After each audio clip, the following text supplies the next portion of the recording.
Lesson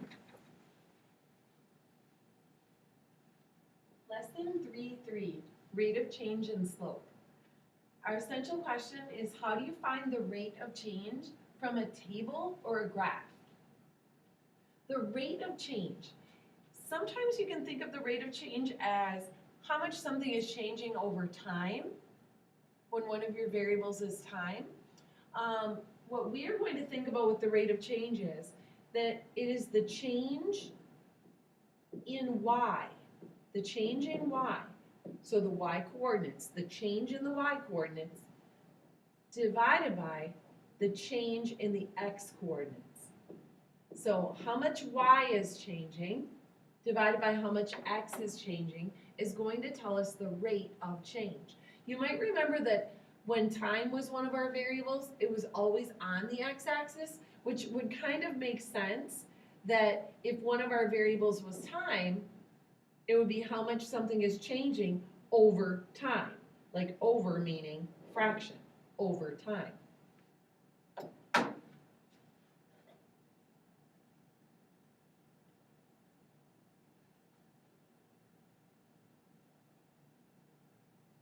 Okay, our first example says, use the graph to find the rate of change from 1995 to 2000. So I'm going to write that over here, 1995 to 2000. And then we have to find the rate of change from 2000 to 2005. And they're asking us if the rate of change is a constant, if it's a constant. What that would mean is it staying the same? Because when something is constant, it stays the same. So I am going to use what I wrote on our vocab slide, the change in y divided by the change in x. Change in y, change in x. Sometimes you'll see it written as delta y and delta x. That's like an abbreviation symbol for saying the change, the change. So when I look at my graph over here, I notice that from 1995 to 2000, the y value, so right here is where I'm looking at for my y value, went from 8.1 to 9.0. So y went from 8.1 to 9.0. So I'm going to subtract those to see how much it changed. Notice when I subtracted, I started with the second value where it ended. So I started with 9.0 and then I subtracted 8.1. So that would equal 0.9. And it's a positive 0.9 because this graph is increasing. It went up. It went up. Now, my change in x, well, if I look down at the bottom, I see it was from 1995 to 2000. So if I subtract those years, and again, I'm starting with 2000 minus 1995, that's a 5-year period. So it changed 0.9 in 5 years, 0.9 in 5 years. Now let's check the next one to see if it stayed the same, if it was a constant rate of change.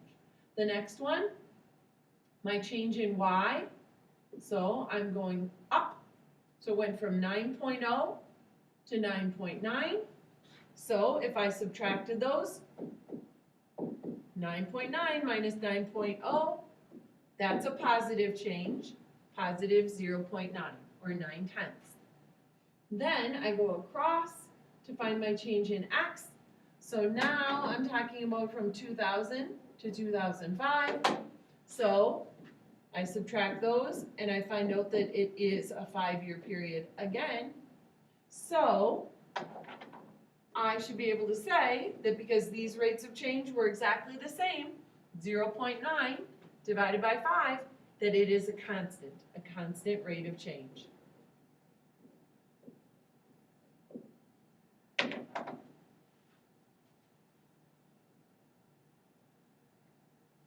My next graph, so same type of problem. So we're looking at the rate of change from 2002 to 2004.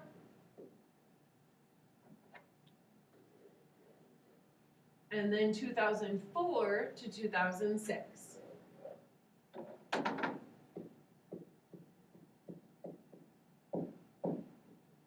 Okay, so my first one,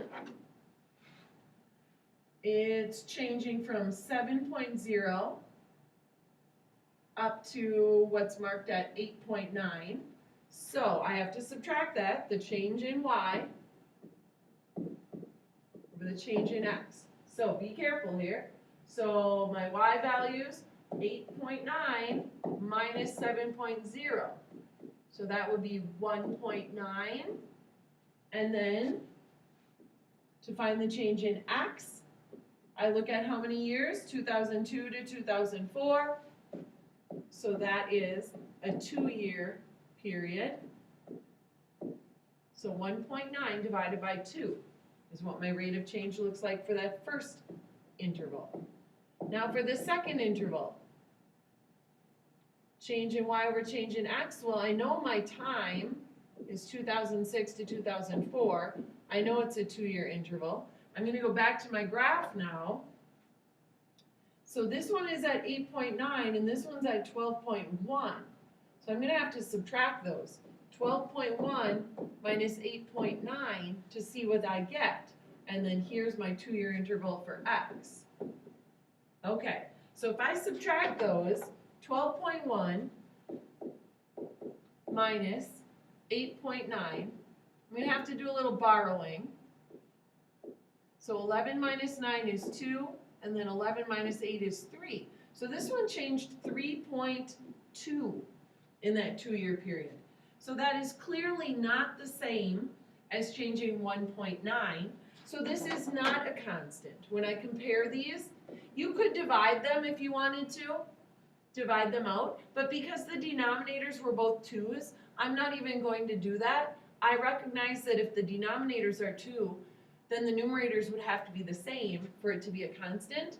So this is not a constant. So the slope of each of those pieces on that graph are different. So you might look at this graph and say, it looked maybe like it was a straight line, but it's not. Each of the pieces has a different steepness to it. Okay, now we're going to use a table. To use a table, I'm going to show you, I'm going to clone this table just so that I can write by it. To use a table for the same type of question, this is asking for the rate of change and if it's a constant, I want you to think about what we did on the graph. We were subtracting our x coordinates and we were subtracting our y coordinates, and we were doing that kind of maybe backwards, you might look at it. So, for example, when I look at how much x has changed, I see if it went from 2 to 4, it went up 2. If it went from 4 to 6, it went up 2. Over here, how much did y change? If you're not very good with numbers of this size, you really do need to subtract them. So 152 minus 76, borrow. 12 minus 6 is 6, 14 minus 7 is 7, so that went up 76. And then again here, it went up 76 again. So when you figure out like the change in y divided by the change in x, y has changed 76 when x changed 2. And then for the other one, it was the same thing, 76 and 2. So if you divided both of those, you would get 38. So it's a constant. It's a constant. So we found the rate of change. The rate of change is 38. And yes, it's a constant. You have to find each rate of change in order to make the determination that it's a constant. You can't just find one of them and stop there. And on this one, you might see that, or you might not. So let's check it out. So x, this went up 20, and this went up 20, y went up 1, and it went up 1. So the change in y divided by the change in x, it went up 1 for y, 20 for x. And then the other one, same thing, up 1 for y, 20 for x. So it is a constant, and it's 1/20th, 1/20th. So the cost, so it was dollars, so it went up $1 for every 20 minutes, 1/20th.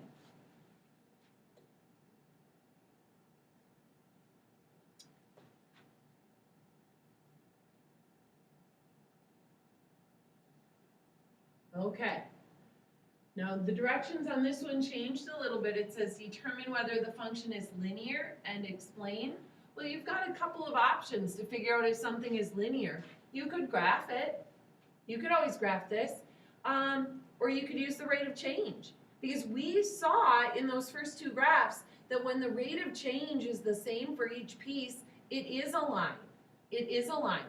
So if I went back to the very first example that you wrote in your notes, where we had the exact same rate of change, those intervals were just pieces of a straight line. So we could graph it, or we can just look at the rate of change like we did on the last couple slides. So I'm going to stick with finding the rate of change this way from the table.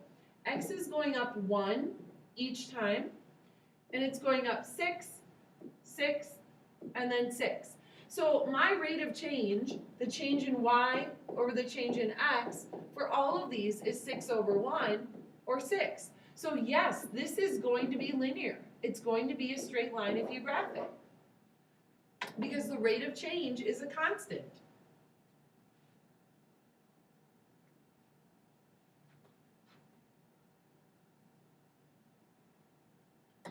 The next one, a little bit trickier because we've got some negative numbers. -10 moving to -2 is an increase of 8, positive 8. -2 to +6 is 8 again. If you don't believe me, look on a number line and count it out. And then 6 to 14, 8 again. So far, all of our changes in x are 8. Let's check out y though, and just make sure that we're okay. 5 going down to 1, so this one went down 4. The next one from 1 to -4 actually goes down 5. -4 to -10 goes down 6. So look at what happens on this one. Our rate of change, we've got -4/8, we've got -5/8, and we've got -6/8. These are clearly not equal to each other. So this is not linear. It is not linear. Because if we graphed it, we would see that those rates of change affect your graph. So this is not a linear function. It's not a constant rate of change. Okay, you are ready to write your summary? And here are your homework problems.